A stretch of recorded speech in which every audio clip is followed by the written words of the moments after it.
Comment ça se passe le mannequinat à 19 ans? 20 ans, ouais, À 19-20 20 ans. ans? Ouais. Bah, écoute,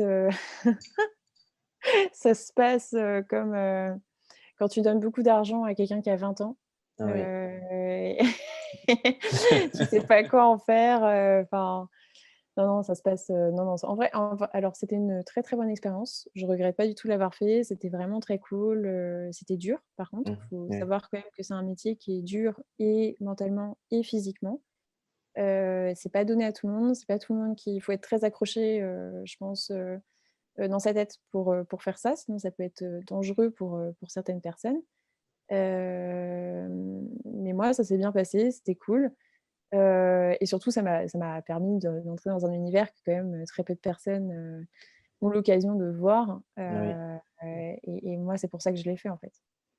Et Quand la question s'est posée, entre est-ce que je plaque tout et je pars dans un univers alors que mes parents me soutenaient pas, trop, bon après on est toujours, enfin ça va, enfin ils me soutenaient, enfin on s'aimait quand même, hein, donc ça va, mais en fait ils étaient pas, ils avaient peur évidemment pour oui, moi.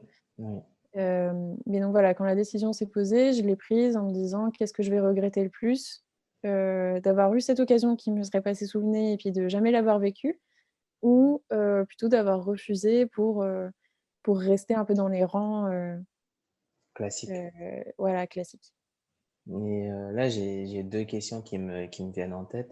Mmh. Heu, Pourquoi c'est dur mentalement d'être mannequin?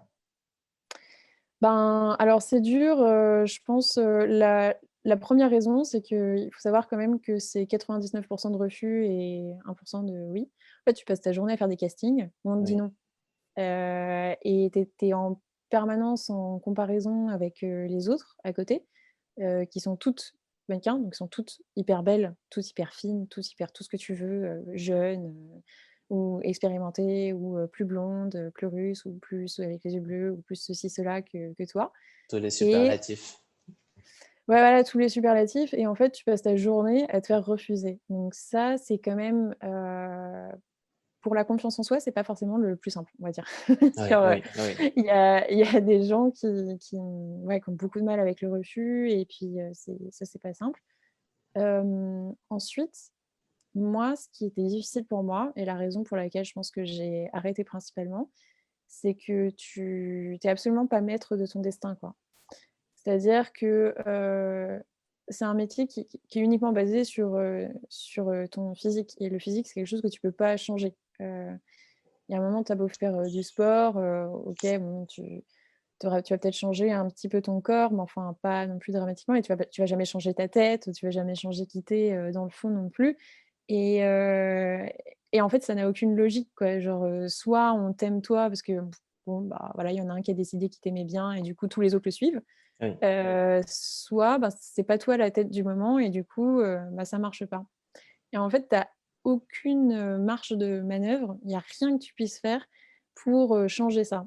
Et ça, pour moi, c'est très difficile parce que, et je pense que d'ailleurs, c'est ce qui me plaît dans l'entrepreneuriat, c'est qu'en fait, les responsabilités, elle est uniquement sur moi, en fait, justement, oui, à oui. l'inverse.